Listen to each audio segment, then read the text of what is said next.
Okay, now, no, that was not self-deprecating. It was the truth. So, let's welcome our first panelist, Angel Bonilla, an LA-based singer and outspoken advocate for transgender rights, originally from the Philippines. In 2016, Angel represented the Philippines at the 25th Annual Discovery International Pop Song Festival and placed second runner-up out of 57 countries. She was the first Filipina to ever compete in this festival, and in 2018, she became the first openly transgender singer to appear on NBC's The Voice. You may have seen her. And fun fact, she has the uncanny ability to stick her entire fist in her mouth. Welcome, Angel!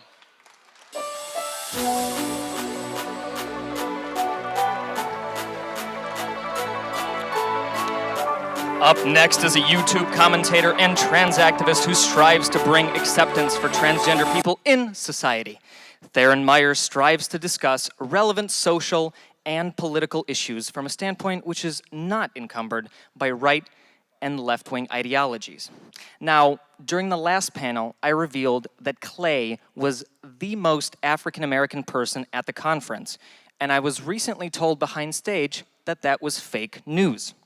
So, please put your hands together for the African queen born in South Africa. Welcome, Theron.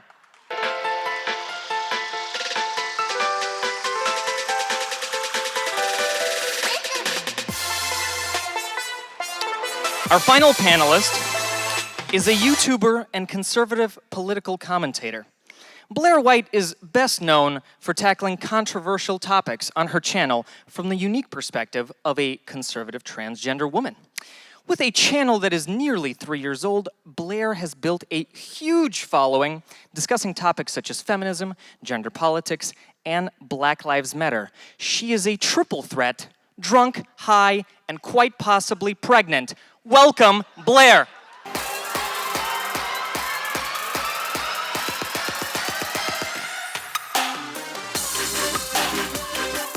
And lastly, our rambunctious moderator. You've already seen her today. She's still very happy. Please warmly welcome back to the stage, Miss Brittany Simon.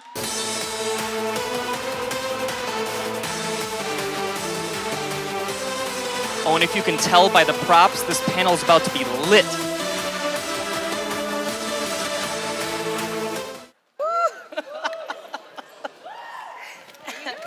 Thank you.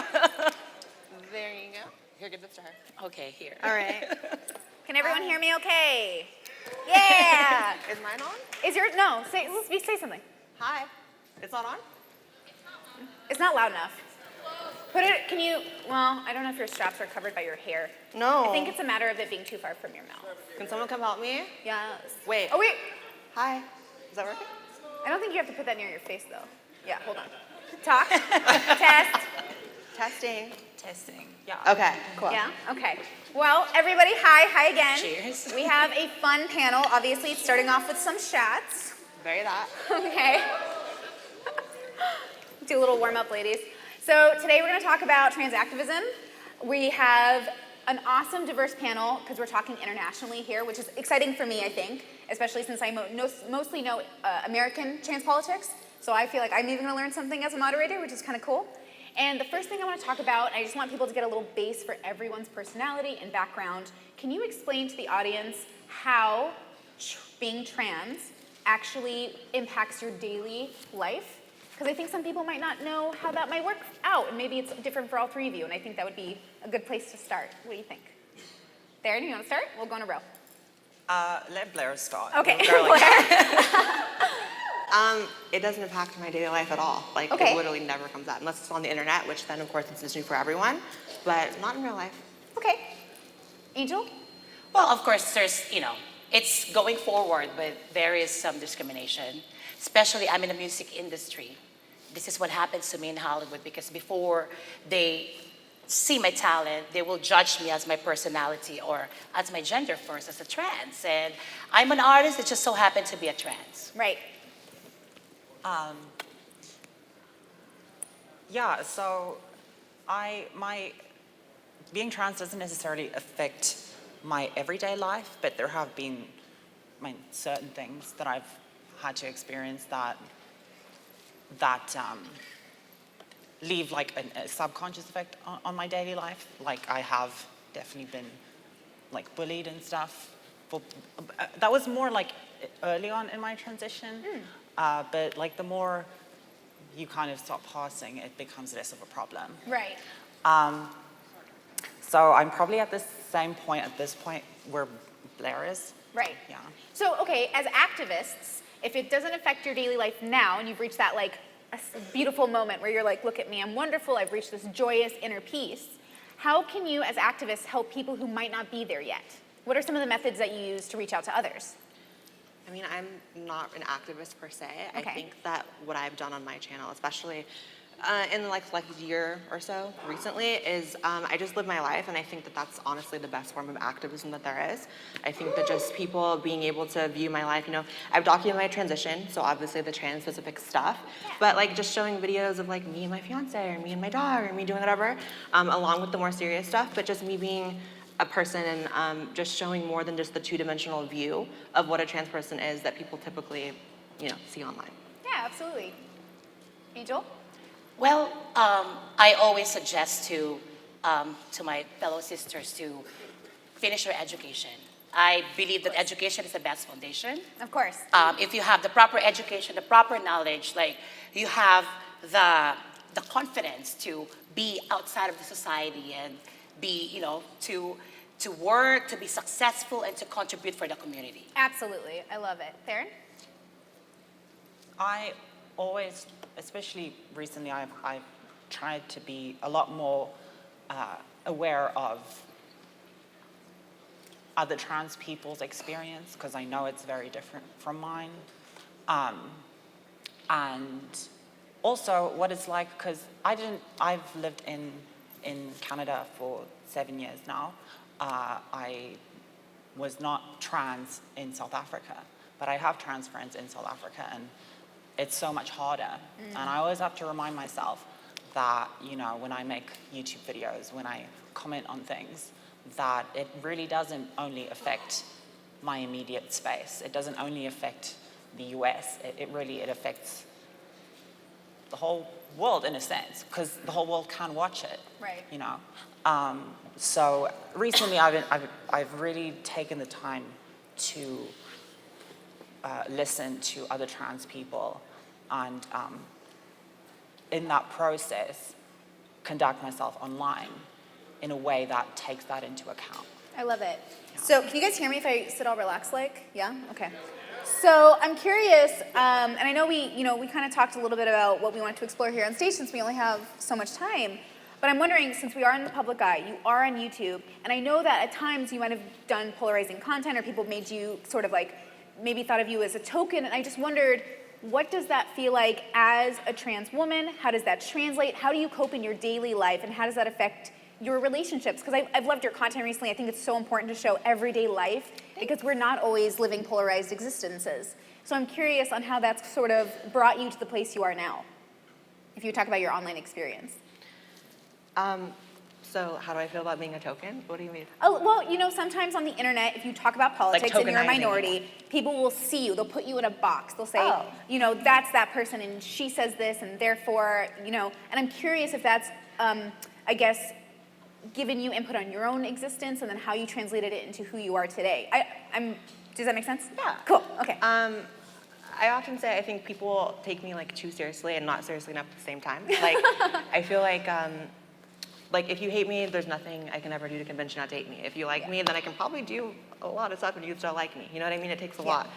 I don't really see myself as, I mean, I am tokenized by certain people, right? Like a lot of people will see me as sort of like an attack dog. Like I got an offer to go on a new show recently. I'm a lot less political lately, but you know, that's still what I do. And they wanted me to do some crazy scripted stuff, and it was totally tokenizing me, so I get that that's a thing too. Right. But it's about refusing to engage in that. Like I'm just not gonna be that. Which I think is genuinely commendable. Like just honestly, it's really hard in the industry when you are so, you're offered all these opportunities and then you choose to kind of take the high ground. It's really important. And I'm curious on how you feel about trans people being used as political weapons in the dialogue that's been happening? Does any of that, I mean, you must have some thoughts because I've seen your work and I love your input. Well, it's monetized, and the trans topic is often weaponized. It's like often like it's like a soccer game, and trans people sometimes are the soccer ball, right? It's a lot of the times these issues are reduced to clickbait tweets for likes, for money, which I've done that. Like I've Sure. done that, so I get it, so I know how it works. But again, I do a lot less of it, and I'm more on the side of just showing my life. I think that's a lot more helpful. That's my new thing lately. But it is used, you know. You can look, if you look at a lot of people who do commentary, they could be tweeting about a million different things, and like something that will get them a lot more likes than usual a lot of times is like something heated about the trans issue. Like it's something that inspires a lot of people on both sides, regardless of their feelings. Very true. Ladies, do you have any input on that? Well, I really don't do a lot of, YouTube videos. But you're I'm a on singer. television, which is even grander of a I scale. can only speak about my experience. Please. And, also, life is short. And for me, like, I want it to be, like, I want to make it easier. I live in a positive outlook of life. I'm all about understanding people because I think that's what's important. And in the end of the day, it comes down with your attitude, moral values. I think those are the basic things. And, like your question earlier, like if we like used to be like in politics, things like that. Well, I mean, that could happen, but that's why education is the best foundation because, Right. Like you would know if these people are really just like using you. Like Right. you have to have the knowledge. Or sometimes you have to learn in a hard way too. True. To True. really like learn and be a better person in the future. True. Theron, did you have any thoughts? Yes, I have a lot of thoughts. It's just I wanna putting hear them all into your words thoughts. that's the difficult part. So, trans people, the whole trans issue is definitely used as a form of a spectacle. And in the society we live in today, I believe we live in the society of the spectacle. With someone like Trump as president, I feel like that's quite obvious. And people are so drawn to public awe-inspiring spectacle, and the idea of like a person transitioning from one gender to another is kind of a spectacle. Yeah. It's kind of like it's kind of weird, I guess, or it's kind of it's fascinating in a way, but it's also gives a lot of people anxiety, the thought, because a lot of people it doesn't fit into their category structure. It doesn't fit into any box, and that kind of gives a bit of anxiety and stress and often phobia, transphobia. And that, in my opinion, that feeling has been monetized by a lot of right-wing content creators, a lot of right-wing commentators. Like the amount of videos Steven Crowder makes on trans people, and trans people are like 0.3% of the population, or 0.0, I don't even know, like a very small percentage of the population. You have to Right. ask yourself, well, it's because it gets views. Of course. And I know from experience that Steven Crowder doesn't believe a lot of the things he says. And he plays it up. Yeah. Because transphobia sells, in my opinion. Absolutely. No, it totally does. How does that, honestly, as people online in the public eye, yes, it's true, it totally happens, okay? So when we know that's happening, it's happening in our industries, we see it in our news, we see it in everything that we consume. What can we do about it as everyday people and as content creators? Do we have an obligation to it? Is this you saying something about it or just casually mentioning it? I mean, what is our responsibility to our communities? Well, I have thoughts, but I'll let them speak first. I would just say it's absolutely, as Theron said, monetized a lot of times on the right, and it's just kind of a thing people say because it gets clicks and hits and money, and that's the name of the game. But I think just in the sense of fairness, it's important to say that like it happens on the other side as well. And I'm sure Theron agrees with that. I'm just clarifying. I think it happens on the side as well.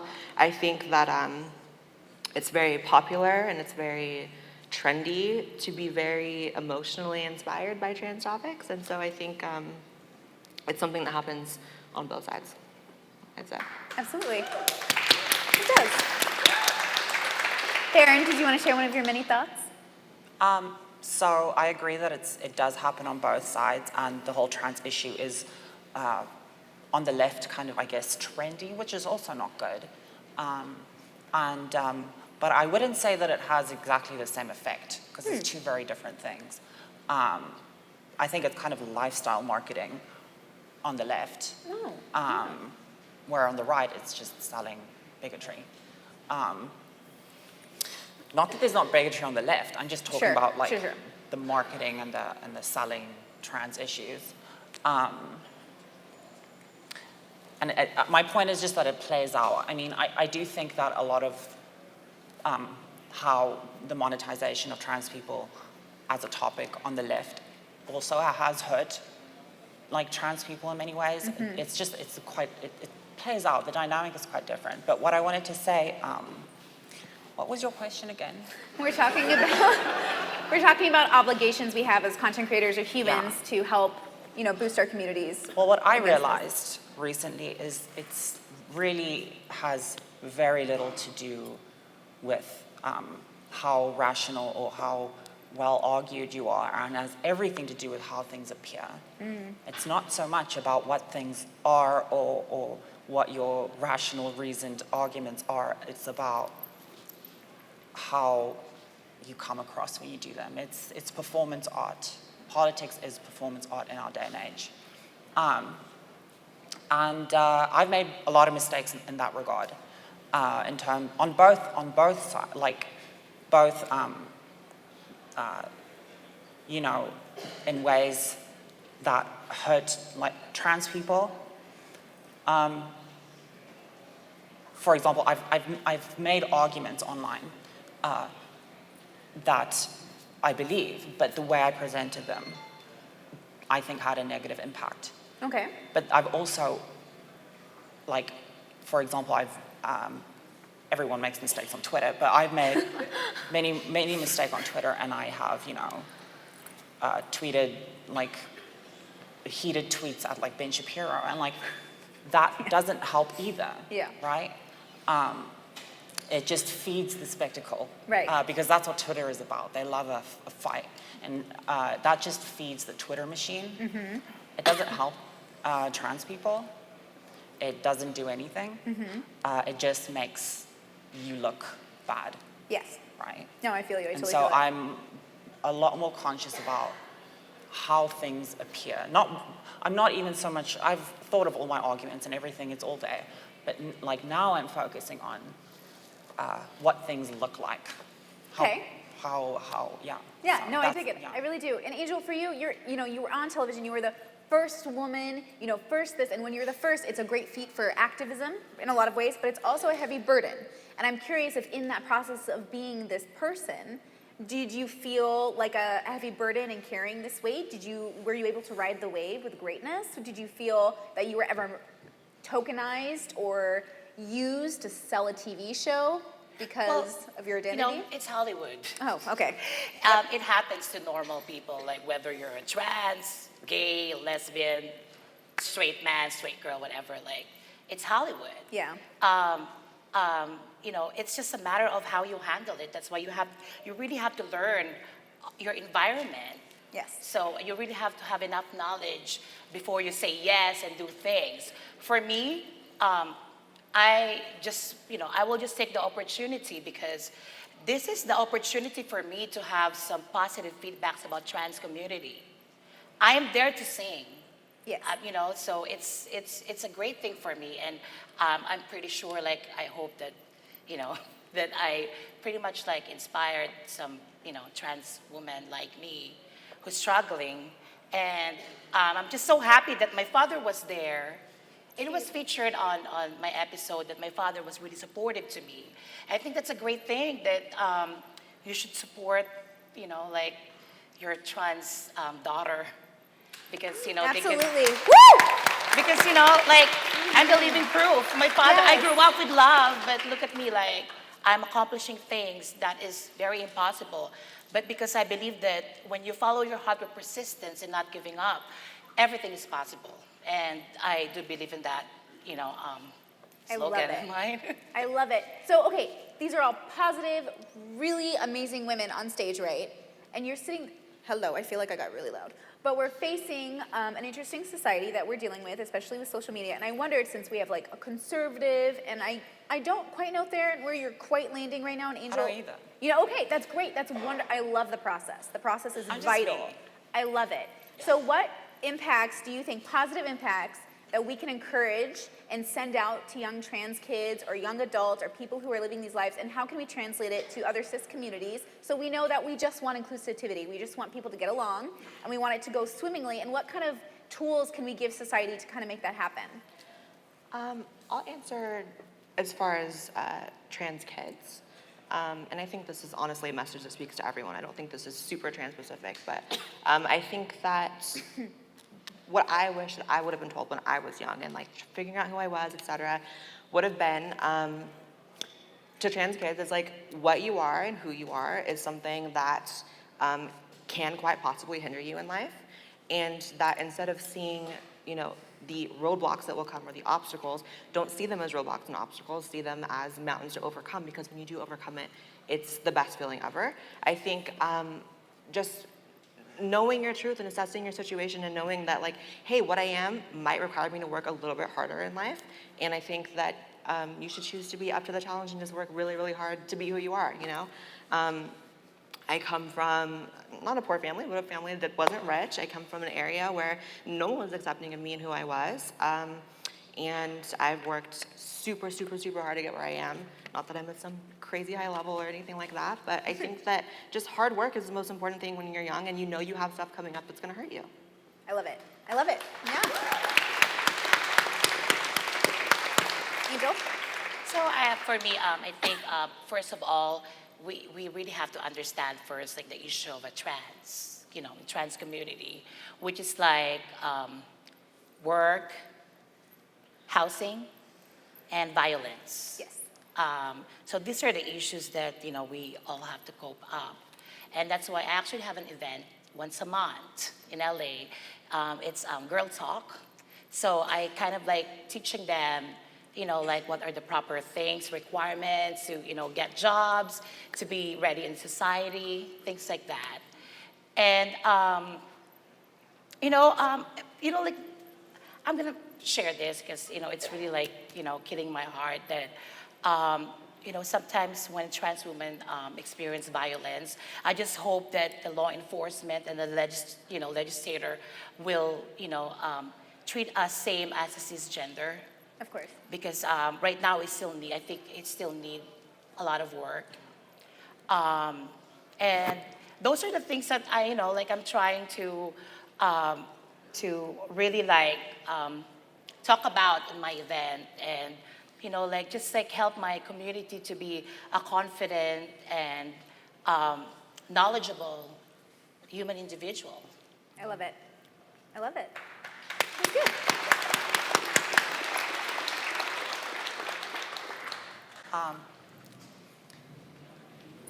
So the question was? The question is, I'm always the last, so I... no, that's great. I love it. get We'll repeat it involved in again whatever just in we case. You want So- some shots? Gotta make it work. So we're talking about the impact you can make as an individual who's gone through those roadblocks, who has made those feats. What advice can you give? What tools can you give Right. to bridge the gaps to younger kids moving forward? Well, what I would love in the trans community is to remember the importance of sisterhood. I think a lot of us, there's so much infighting in the trans community. There are so many trans people that, for example, hate Blair, right? And it's true. It's true. Where's the lie? But my point is like, they sometimes forget that, say like Blair. They Yeah. sometimes forget that Blair is trans. Like they know she's trans, but they don't really think about the fact that she had to go through all the same shit and how they might have impacted her. Yeah. And they don't think about the fact that she had to like transition as well, but also do it in public, for example. And they don't, we forget that shared experience that we have with one another because of all this political bullshit. And it's really important to remember, because if we don't have empathy and patience and understanding for one another, then who the hell is? Because ultimately, like, cis people will never truly understand what it's like to be trans. They will never truly understand. Only we will, you know? And so you need to remember that. And maybe think about that before you tweet something shitty towards someone because you disagree with them, or to decide that you hate that person. Absolutely. And also, through that, remembering the importance of sisterhood, you'll also remember the fact that not all trans people are where you are, maybe in your transition, in life, and then once again, remembering other people's lived experience and keeping that in mind in the back of your head at all times will also help you be a better person in the public eye. Absolutely. For trans people. Now, I'm curious, that was... I didn't mean for it to turn into a Blair defense. It was just, Let's just talk about why I was everyone speaking hates my me. truth. Okay. But it's true, you know, and I have seen it. And listen, I have seen it. I live on YouTube. I get it, and I understand it, I think, because I was a conservative and I moved into liberalism and I saw the differences when being an LGBT activist, how people can react. And I wonder, Blair, if you'd be willing to speak to that truth of being somebody who is, you hold political values that are separate from your journey as a trans woman, right? Yeah. So how has being trans impacted your politics, if at all, or do you keep them kind of separate? And then, ladies, I want to ask the rest of you the same question, actually. Well, I often say that I think it would be the ultimate luxury if the only thing that I needed to think about when voting or when thinking about policy or the world in general was my transition. That'd be a luxury. Like, I wish those are the only things I care about in politics, but there's just so much I care about, you know, more, frankly. That's also shaped by my experience of, like, being trans doesn't truly affect my life that much. I mean, it did obviously during my transition. It did when I was trying to save up those YouTube AdSense coins to get the transition. Like, you know what I mean? Yeah. That's when. But Yeah. so, like, I wish that was the only thing I could care about. And I also, like, one of the things that I've always, I mean, people, I think sometimes don't really know this about me. Maybe they do, I don't know. Sometimes it's hard to gauge what people do and don't know about me. But, like, one of my goals from the very start of my channel, especially once it started picking up, was, you know, there's a lot of talk about, like, representation of trans people in different communities, different media, different outlets, right? But before me, there was never really any representation on the right-wing side of things, and I thought that that was something that was severely lacking, and I didn't like it because I felt like, you know, there are absolutely people on the right who, you know, may never understand what it is to be trans, may even harbor negative feelings. I'm not gonna pretend that doesn't exist, but I think that, like I said earlier, the best form of activism is living your life, and if they see sort of like a commonality with me in opinions on other things, then the trans part fades to the back, and I think that that's kind of the goal, is for that to fade to the back, so. Yeah. Love it.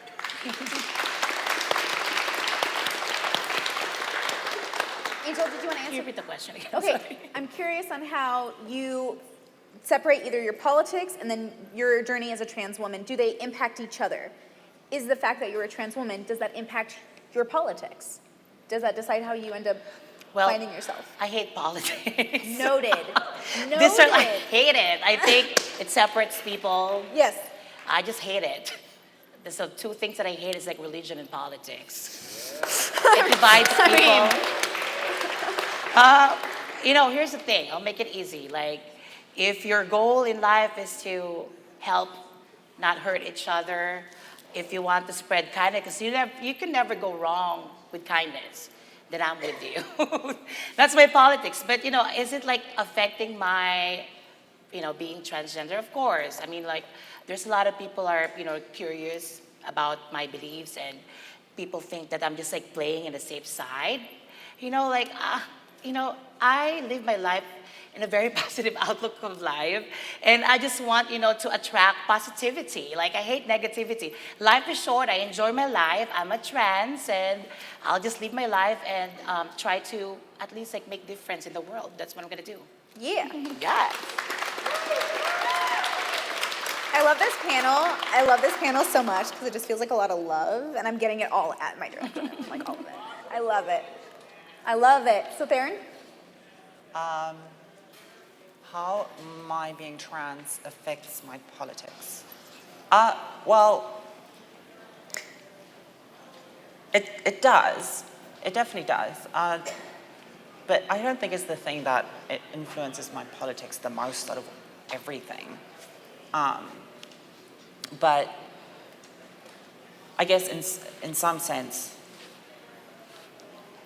if you're part of a marginalized community or a minority community that has to fight to be recognized and understood and integrated, that is bound to give you a different perspective on politics and policy. You know, cis people don't have to worry about having to get their gender changed on their passport, for example. And of course, if you're trans, the likelihood you would support, you know, being able to get that, do something like that. So yeah, of course, it does affect my politics. Yeah. Yeah. Okay. That's a boring answer, but. No. And, okay, so you mentioned that it might not be the most impactful element of who you are in relation to your politics. And I'm curious, because we all have these tiers, depending on how you view politics and how you integrate it into your life, you can say the most important part about who I am is I'm a woman. Or you can say it's because I have long hair, or I rock short hair, or I have tattoos. Like, there are different identities that we kind of prescribe to ourselves and we live out our lives. And I just wondered if one stuck out to you in particular that was actually the most defining for who you are, and if being trans is actually a little bit frustrating for you to be known as, because you almost are, you're so much more than that. So I'm curious if there was something else you're like, I wish people knew me as this. Or do you know?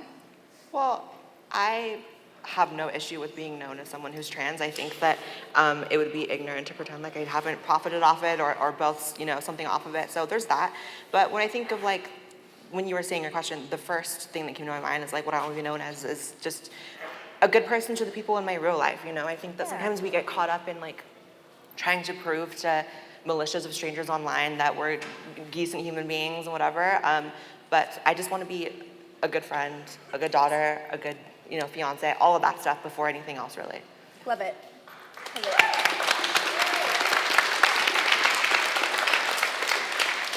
Well, I'm always proud to be trans. I believe that God gave me, I know it's a little cheesy, but I believe that God gave me the talent for a purpose. And I will use this talent, whatever success I have right now, I will use this to reach out, to help, to promote trans community. Because I do believe that we really need like a lot of positive articles about us, because I really don't like what they write about us. Like, you know, I mean, it's just so depressing because there's no one to look up to. Yes, you know? yes. But I'll try to, you know, at least like help and contribute in my community. And as a person, you know, I'll just stay a good, you know, as a good citizen of the world. Yes. Now, that's a like really good question. Yes, no, it's beautiful. You answered it wonderfully. Good job. You.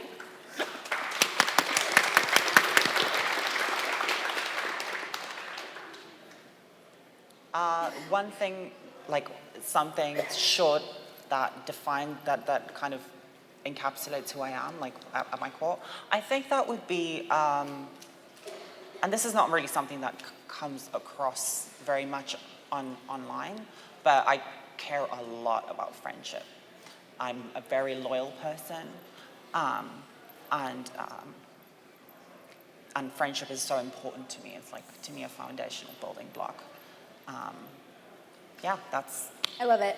No, I love it. There's something really different about this panel already. Can you guys see it? It's like, it's lovely and it's positive, and I'm just like, I feel so many feelings right now, and I love it so much. I love it, especially since, you know, people on this stage have been polarized because politics is polarizing. And I think even for myself, to be transparent, had negative feelings until I interacted and I'm like, damn it, they're so nice.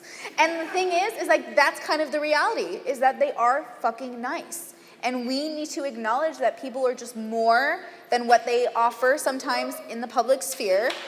And these opportunities are important. And I'm so excited to have you ladies here just to talk about those experiences. And I wondered, when you knew you were going to be on stage today, was there anything you thought, I have to fucking say this to the audience? There's something I need to make sure they know. And I wondered if there was anything you wanted to share in particular. There was one thing I was thinking about, like saying at the start, but I was Yeah. taking a shot, so I couldn't. I was just gonna say, I know that there's been, just like over the history, maybe people don't know, but I came onto YouTube because of Theron. I messaged her in like late 2015 or 2016 saying I was a fan, and she said, come on a live stream then, and I did. And that's when I was like, I can do it too. And then here I am today, and here we are. It's like a full circle moment. And I think we've both been, we got caught up in the world of being on social media and politics and doing everything that comes with that, and having thousands and thousands of people weigh in on our friendship. And I just want to say that like I'm really happy that I'm here with you, and there's no problems, and we're cool, and it's just good to be in a good place with you, because it never felt right fighting with you. Yeah, agreed. That's what I wanted to say. And now bring out some tissues, please. I feel like that. Did you want to say anything to that, or? Don't make me cry, bitch. I know. Don't make me cry. No, I would wanted to like mention that as well. No, I didn't have anything. Okay. I And then said did you everything. want to say anything to anyone out here? Did you want to make a message that was clear about Theron and her ideas and who she is, or anything about trans communities, or anything that you could translate to them? I mean, this is going to go on YouTube. Here we have hundreds of people to go home. They're going to take something from this and go home with it. Yeah, well, I guess one thing I could say is that I definitely feel quite misunderstood by a lot of people. I've changed my views or my approach to things recently, and a lot of people wrote me off because of it. A lot of people put me in a box because I changed my mind on some things. Now I'm like a crazy SJW. I'm not. I'm really not. I'm actually quite smart, quite reasonable, and I'm quite amazing, honestly. And then Angel. Well, I'm just so happy to be here. This is a proof that you cannot generalize us. We're trans, but we have different ideas. Yes. And I believe that we have the right to be here, to be heard, and to live.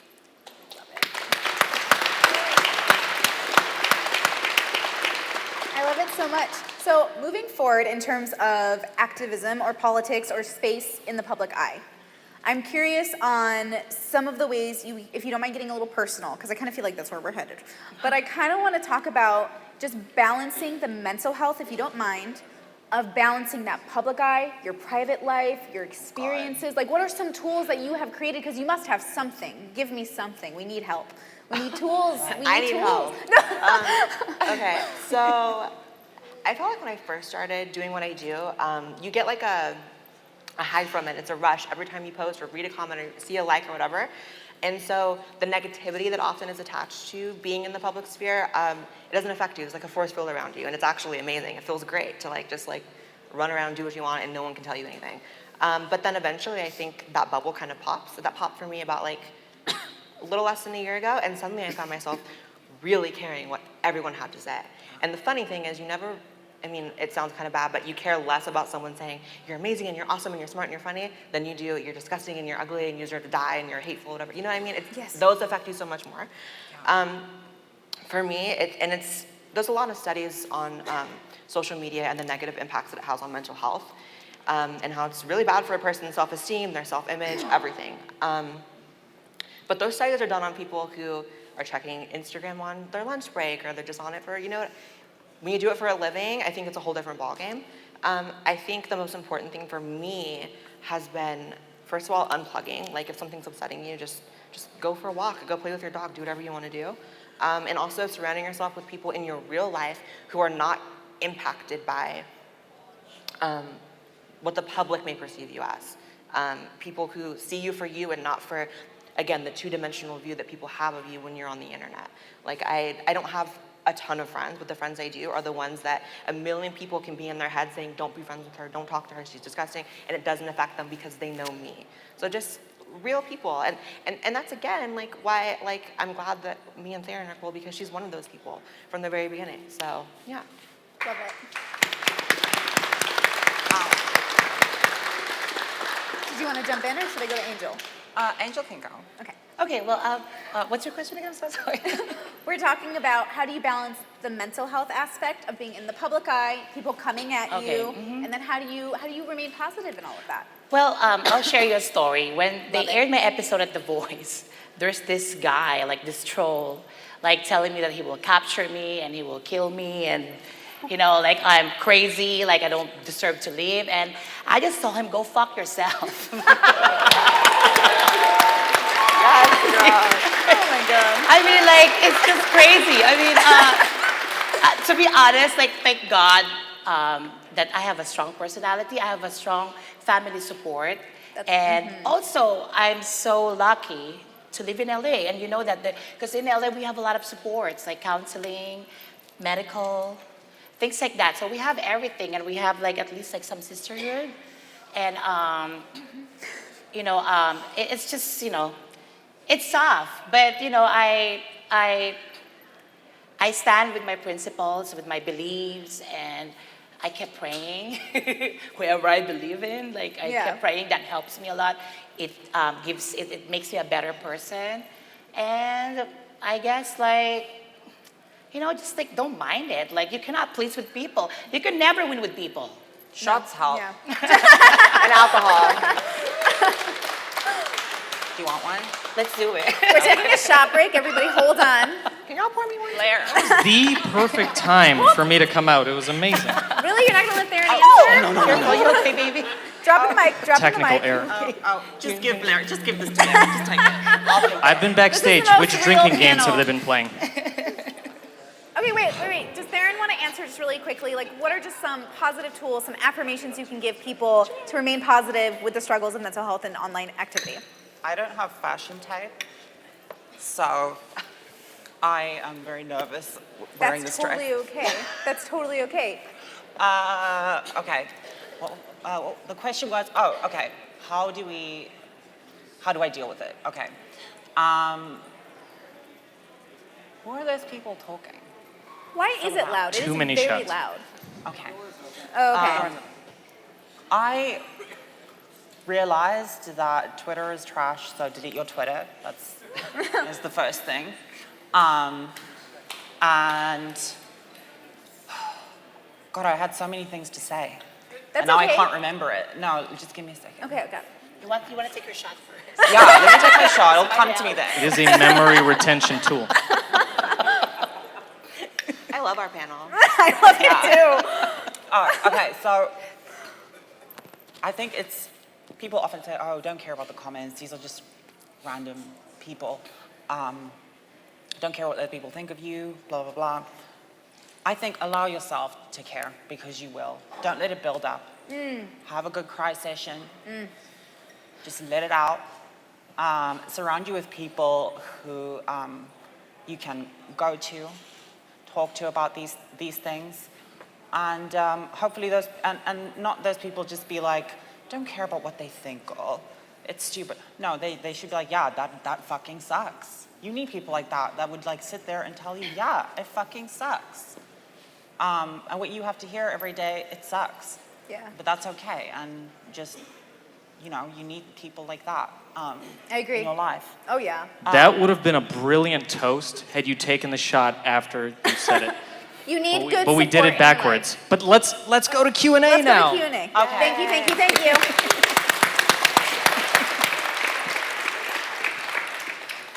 Okay, this is for Blair. You have consistently said that you do not believe that non-binary gender identities are valid, and that you think it's political. Correct me if I'm wrong here, but because like you'll not find a non-binary person who is not like an SJW, right? So would you be willing to reconsider that position now that you're talking to an NB shitlord? Sure. I mean, I never speak in like absolutes, you know what I mean? I can definitely concede people exist, all walks of life. I think, honestly, my biggest contention has always just been conflating it with what I am, because I don't really see any resemblance of being trans in a lot of those people. But I also understand that some non-binary people take hormones, maybe they do surgery, that's a thing as well. I think I cared a lot more a long time ago about that. I think that now I just don't care. I still feel a little bit of irked when people consider me to be the same exact thing, because I think a lot of times it's very apparent I'm not. But it's not even remotely the thing I'm most passionate about. Yeah, I know that question wasn't for me, but I want to say something. Ask Dimitri, he's kind of in charge. Am I not allowed to? Okay, I'll shut up. As long as you talk louder, because you're very. I'm quiet? Oh, I'm sorry. No, because it's because your mic is too low. Okay, you should have told me earlier, guys not at the didn't end of the tell us? panel. Sorry. Okay. No, carry on. Oh, no, say it. Oh, okay. My thing that I realized, I also was critical of the whole non-binary thing, right? Right. But I realized, do you experience gender dysphoria, for example? Do you experience discrimination? If the answer is yes, then I will consider you, I will care about you. I will consider you when I talk about trans people. I don't have to understand what it means to be non-binary. I don't have to fathom it for me to know and understand that you experience discrimination, you experience dysphoria. We don't have to have the exact same identity for that to be true and for me to consider that and care about it. Love it. Yeah. Can I jump on that Yeah. thing? Yeah. free-for-all. Sorry. Well, for me, I think the most important thing is ask the non-binary person first, if they wanted to be under in our umbrella. Yeah. I mean, like what Rihanna said, you can stand under my umbrella, Ella, Ella, You came to say that. That's why a lot of people came, by the way, just to hear that. Love it. Next question? This is for Blair. I was wondering if you find affirmation in your identity when you have a successful relationship like the one you have now, like a really happy relationship. Do you find affirmation in that in your gender identity, or is it just regular, everyday, normal? Oh, absolutely not. I get that from myself. I definitely don't get it from a relationship. I think that's kind of toxic. I think, trans or not, I think if you are only confident about who and what you are because of someone you're dating, I think that's not the best. So I was trans before Joey, and I'll be trans after. Very true. Thank you. Well, not after, sorry. Sorry. Hi there, ladies. My name's Adam. You all look very wonderful today. Just want to say that. So my question has to relate to the LGBT community and the schisms within the community. So I'm friends with a lot of, lesbian, gay people, people who are trans, and all over the place. And I go to gay clubs. I'm straight myself, but I'm very comfortable around, all sorts of individuals. And I've noticed, particularly with my lesbian friends, there's a lot of schism between them and the trans community that are transitioning from male to female. And I believe the term that they use is trans exclusionary radical feminism. And so how do you guys deal with that schism in the community? And do you think that's a schism that can be bridged? Or is it something that's fundamental to what the definition of a man and a woman is in their experiences? Who's Blair, that for Blair. related? For me? Who's that for? Blair or? For Blair. Okay. I feel like TERFs are definitely cancer.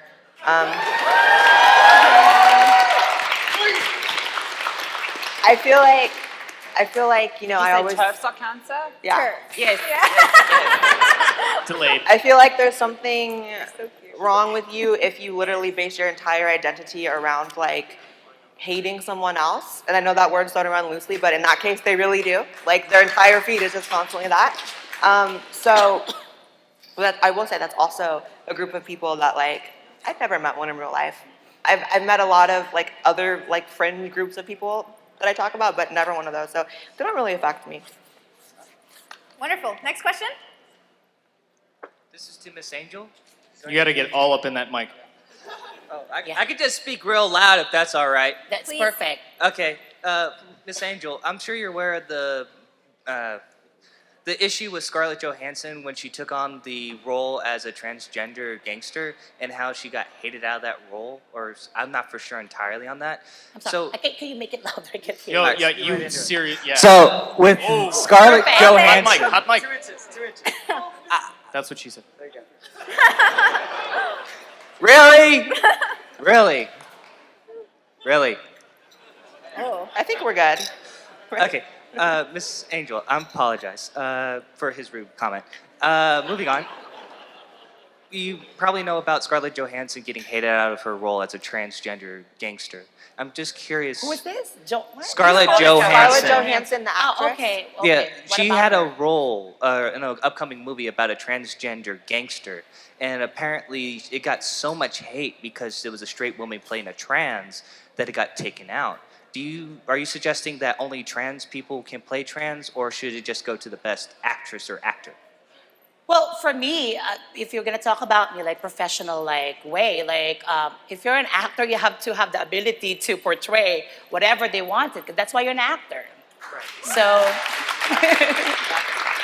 for me, it's okay. I could understand the feeling because, of course, not a lot of trans actresses, because there's a lot of trans actresses, and they want them to be like in mainstream. But for me, you know, that's the Hollywood life. Like you're an actor, actress for a reason. You have to portray whatever job they gave you. So that's it. Thank you. Next question. Hi, so I am a senior music education major at Michigan State University. And a lot of my professors have brought up to classrooms about the uprising rate of transgender children between the ages of probably about like 8 and 16 in classrooms. Very nonchalantly, not to put any bias towards it, so they just wanted to put out the idea that there have been more transgender children in classrooms. And although I'm completely accepting to anybody choosing to transition, I want to know the best approach for a teacher being taught that anybody below the age of 18 should be able to take any kind of hormone injections that might prevent them from being able to have kids in the future, and maybe ideas that they don't know as between the ages of 12 and 16 when nobody knows what they really want, what they want to do with their life. What is the best approach as a future educator going into a school system that might stress allowing young children to transition as a good idea? Is this Who's that for?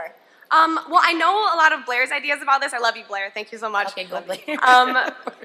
And I know that, I mean, personally, I believe that children should know more about You gotta what they're pick someone. doing. You gotta pick someone. Yeah. I'm sorry. Door number What's one. your name in the green dress or the Okay. Theron? Angel Sorry. or Theron. Theron, know yeah. me? Or Theron, you want Theron to do Sure, it? Theron. All right, Theron's gonna do it. You don't want to do it. Sorry, thank you so Okay, much. so there's not enough time here to give that topic justice. What I will say is that there are a lot of checks and balances within the medical community, like treating children for something like that. They take it very seriously. So I do think to some degree it's been hyped up. There's a lot of right-wing hype on this topic about, our children are all going to be trannies, whatever. What about sterilization? Because that's my point. Sterilization with young children. Sterilization with young children. Even Blair, if she wants to add in on this, would be great. So the whole children transitioning thing, I can't. Yeah, we're Not not right gonna. now, We yeah. can't go into it any more than that. I think because it's so complicated. Can I say but something? okay. Because I'd rather have a kid be sterile than dead. Go ahead. So Well, I was actually in the medical field. Okay, great. So I was a licensed nurse before I Done became everything. a full-time singer. Wonderful. So for me, I'm not really like in favor giving them like hormones when they're like in their younger age. I think you have to wait on a certain age where it's appropriate. Okay. I agree Because- with that, but because some kids everything- want to kill themselves. Because everything Right. everything this you is put why I in don't your- want to talk about this topic. It's too I much feel right you. now. Yeah, do I feel mean, but for how old is your students? Well, this was actually a children's choir, so I'm guessing under the age of 13, these children were beginning Yeah, to I would wait transition. until they have their proper, Yeah. mentality choices in their Sure. life. Because I believe working in medical field, I'm talking about medical, we're talking about medical now. I believe that whatever you put in your mouth, there's side effects. Right. So I think you just have to wait. And if you want to do it, go to the qualified doctors. Ding ding. That's all. Ding ding. Doctors. Not Thank you so much, doctors. everyone. Yes. Thank you. Hello again. This is Brian, Honey Badger Hi. Radio. Hi, Theron. Hi, Blair. Remember me? Hi. So I have to pick one person, and Yes. so I'm just going to go with Blair, but I want all of you guys to think about it if you hadn't already. there's some data that I've seen that shows that for whatever reason, 70% of all the people that transition, one way or the other, is male to female. And that means that only a minority of people actually transition the other way. And so what I was wondering about is if you had wondered or thought to yourself why that is. I find it interesting, no judgment, obviously, but I just think it's a curious statistic. So that's it, just putting it out there to think about. 70% of all transitions are male to female and only 30% are female to male. Well, I didn't even need to read that statistic to know that because I feel like I've met an infinite more amount of male to female than other way around. I don't know what it is. I really, really don't. I know that there is, as far as the science of transgenderism, like there's still so much gray area. There's still so much we don't know. I'm sure someday we will know, but I mean, I can testify that I think that's completely valid. There's way more male to female for whatever reason. I don't know. I would go against that statistic a little bit because I think that more trans men go stealth. So no one knows they're trans, and so they wouldn't say it on a survey. That's true. And so I think that does skew it in that way. That's true. In terms of male to female, I feel they tend to pass better. Yeah, there's like a more outspoken in proudness when it comes to male to female. Not that female to male people are ashamed, but there seems to be more of like in that culture, it's more acceptable to like, okay, you transition and then you hide it forever. That seems to be more of the thing.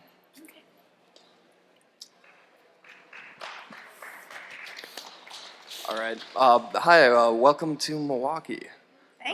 Anyway, I think there's a lot of focus given to the mental health aspects of doing the transitioning and all that. Do you guys ever consider the aspects of the physical things, like the fact that maybe going on hormones and stuff could put you at risk for cancer or anything like that? Or do you think the benefits for just doing the transition, for feeling out your actual identity, or I don't know, obviously I can't relate, but like, do you think all of that outweighs that to a degree where none of that really is a consideration? Where I love that question. You're gonna have to pick one. The idea that maybe You? Okay. it would put you at a risk for cancer. I don't know, maybe Theron, sure. Okay, Whatever. Theron? You feel comfortable? I've looked into that. It does put you at higher risk for breast cancer because you develop breasts. As is my IUD. Yeah, but I spoke to my doctor about this, and there's no research that it puts you at high risk for cancer. It comes from this whole idea of a man putting estrogen into their body because of this whole meme about soy and shit, and which is bullshit. It's literally just the fault of nomenclature, that people think that phytoestrogens has anything to do with human estrogen. But that is kind of where that comes from what I can tell. Yeah. I might be wrong though, there might be a study on that, but it does put you at high risk for thrombosis, for breast cancer. Something with your bones. Too. Yeah, that's thrombosis, yeah. So yeah, there is a lot of risk to transitioning, and it's about a trade-off. Nothing, it's not a party, it's not a picnic, it is real shit, and there are medical risks. I don't know if the cancer one is real. I've spoken to my doctor about this. Yeah. I'm not sure. I can't speak to it myself either. That's why I said you go to the qualified doctors. Yes. So you get the guidance and everything. Right. I love it. Next question. Hi, I'm Kristen Hopper. Nice to meet you guys. I first wanted to point out that girls have been getting on birth control at the age of 13 for fucking ever, and no one has worried about them at all. So I don't know. I wonder about if some of those questions are being asked in good faith, or if they just don't like the idea of trans kids. Not that specific person, but in general, I think some people just don't like transness. But that wasn't my question. You can go ahead, though. I think that's true. Obviously, a lot of these questions aren't asked in good faith, but I will say I think there's a massive difference between a genetic female taking birth control and a genetic male taking estrogen at 13. Sterilizing and them. To be clear, I think his question was good faith. I think most questions here have been, but you never know. I just think there's a massive difference. I think the consequences are a lot more massive, and I think there has to be more foresight into it. Yeah, it's just different. I just wonder about the motivations of people. Are they really worried about trans kids? You gotta ask your question. My question is, so is being a token always a bad thing, or can you use that to get a bigger platform? cough, cough, Ben Shapiro. Like, you know, maybe he was using Blair as as his conservative 100%. whatever, but like, I agree with you. I don't think that most people that like talk about the whole trans kids thing, I think a lot of them don't really care about trans kids. No, because a lot of them don't care about trans people. I agree with that. Yes. Yeah. That happens, but it's not all. Yeah, In not all every of it. case, and anybody that anyone and everyone who has that concern is asking those questions or making those arguments in bad faith. Some people are genuinely concerned. Yeah. But yes, a lot of the commentators and stuff, yeah, they don't actually care. Yeah. Yeah. That is true. Thank you for your question. You get the last question, so it's got to be scintillating. Okay, I'll try. First off, everybody on this stage, just to make a gross generalization, you're so beautiful, both inside and out. Oh, I love you guys so much. Thank you.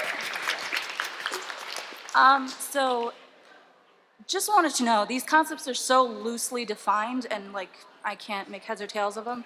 Can you speak up? I'm so deaf. Yeah, I sorry. really hear Well, the they're questions. loud. It's also really loud outside. I don't know why.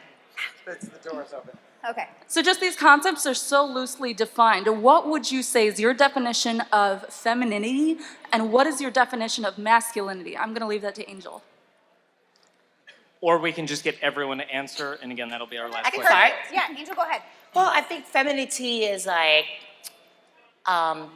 they pretty much like, when they decide things, they're more sensitive and intend to use some emotions. Okay. And I think masculinity is like, they're more logical. I mean, girls can be logical too, but the girls, but the femininity also use Like emotional and logical, but guys like masculinity, I'm sorry, like my accent, but anyways, it actually like, it's more logical. Okay. Love it. Theron, Blair, who wants to go? I don't think there is one overarching definition for those two words. I think we can come up with a couple of working definitions that you can use. Yeah. And that's not to say that it doesn't mean anything. It means something very real. It's just pinpointing it to this one thing is not, it's kind of unrealistic in my opinion. Also because femininity and masculinity does change a lot over time and what we deem to be masculine and feminine. So I'm gonna say that and then just not define it at all right now. Blair? It's one of those things that's hard to quantify. It's like the essence of who and what you are. It's like, it's just something that's innate. It's the same sense that I was 5 years old, perceived as a boy by everyone around me, but yet everyone called me feminine. I didn't know what it meant at the time. I was like, I don't know. I guess it was in my step, it was in my voice, it was in everything. I don't know. It's really hard to define. It's just who you are. I love it. I love it. So, not only for the ideas that were just shared, but for the fact that these ladies can take a mother effing drink and have an amazing intellectual conversation, you better put your hands together. Come on. There's been a lot of love. Thank you, ladies. Thank you.